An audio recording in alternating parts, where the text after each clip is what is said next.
பீஸ்ட்ல ஒரு lift scene, நானு எனக்கு முன்னாடி இந்த டான்சர் சதீஷ், அப்ப டான்சர் தான், இப்பதான் டைரக்டர், டான்சர் இப்படியே போவோம் கூட 7-8 பேர், இதுல ஹீரோ அவரு நின்று தலையிலேருந்து இதேதான். டே நெல்சா ஏதாவது ஒரு டைலாக் அதுக்குள்ள போர் அடிக்குது. இதை விஜய் சார் கேட்டார், ஏய் நெல்சன் எதனா கொடு, எதுனா ஒண்ணு சொல்லியா அப்படின்னா, எதுனா ஒண்ணு சொல்ல, அடே என்னடா விளையாடுற, அங்க கேமரா இருக்குது, இன்னொன்னு சொல்லுன்னா முன்னாடி இவன் தாண்டா இருக்கிறான்னு. அப்ப இவனை பார்த்து சொன்னேன், டே நீ எதுனா ஒண்ணு சொல்லு, அது கவுண்டர் அடியும்.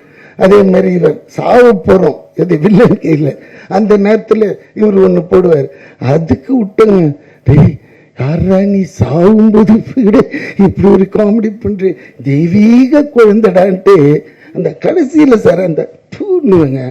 அதில் ஒருத்தன் ஏர்போர்ட்ல என்னை பிடிச்சி சார் அந்த டைலாக்லாம் எங்கள் ஆளுங்களுக்கு ரொம்ப பிடிச்சிச்சு தெலுங்குல, ஆனால் அந்த தூணிங்கள அதுதான் சார் எனக்கு ரொம்ப பிடிச்சிச்சு. அதுக்காக நான் 20 டைம் பார்த்தேன் நான் அப்படின்ட்டு நானே கிளம்பி எவ்வளோ அந்த ஒரு நம்மளோட வாய்ஸ். அதனால இப்ப திடீர்னு இந்த எடிட்டர் உள்ள வரும்போது என்ன அப்செட் பண்ணிட்டாருங்க. என்னடா தெலுங்கு டீசர்ட்னு காமிச்சா அதுல பார்த்தா எவனோ ஒருத்தன் மிமிக்ரி ஆர்டிஸ்ட் பாடிக்கிறாங்க, பேசியிருக்கிறாங்க எனக்கு பதிலா. என்னடா டேய் சதீஷ் நீ தானடா டைரக்டர், யார்? அது ஒன்றும் இல்லை தலைவா, நீ வரல பிஸியில் ஏதோ ஒன்று போட்டு விட்டாங்க எனக்கே தெரியலன்றான். அதெல்லாம் ரொம்ப தப்பான விஷயம் சதீஷ், ஜஸ்ட் ஃபாலோ இட். நாளை காலையில் கூட டப் பண்ணி கொடுத்துறேன். ஏன்னா மைத்ரி அவங்க வேற யாரையும் வச்சு பண்ண மாட்டாங்க அவங்க.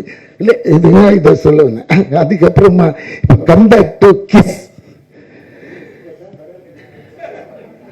இன்னைக்கு ஏதோ டவுட் வந்துட்டு இல்லை ஒன்றும் இல்லை, போகிற இன்டர்வியூஸ் எல்லா இடத்துலையுமே இந்த நம்ம ட்ரெய்லரில் ஒரு டைலாக் ஒன்று வரும், அவங்களோட ஃபஸ்ட்டு கிஸ் பற்றி சொல்லுங்க அப்படின்னு. அது எல்லா இன்டர்வியூலையும் என்னைய கேட்டுட்டு இருக்காங்க, நீங்கள் இன்னைக்கு மட்டும் தானே வந்திருக்கீங்க எங்களுக்காக, அப்புறம் வர மாட்டீங்களா, அதனால உங்கள் ஃபஸ்ட்டு கிஸ் இங்கே சொன்னீங்கன்னா எங்களுக்கு எல்லாருக்கும் காலி பண்ணிடுறாங்க நம்மள. நானே இப்போதான் இந்த வயசுல போய் தேடின்னு ஒரு இடமா அப்படி போய் தெலுங்குல செட்டில் ஆனா மொத்தமாக இந்தியா விட்டு தூக்கிடலான்னு பாக்குறேன். இல்லடா கிஸ் பத்தி நான் சொல்லுவேன், பட் தானே 13 இயர்ஸுக்கு மேல தானே எல்லாம் இருக்கிறோம், பேசலாம்ல, கொஞ்சம் இதுவா இருக்கணும். ஐயோ என்ன மனுஷன் எப்படி இன்ட்ரெஸ்ட். அதான் சொல்லுவாங்க சார் நான் தெய்வத்தை பார்த்துட்டு வந்தேன்னா, அதே ஒருத்தங்கிட்ட சார் நான் பேயை பார்த்துட்டு எப்படி இருந்தது, அந்த இன்ட்ரெஸ்ட் லெவல் இங்க காமிக்கிறாரு.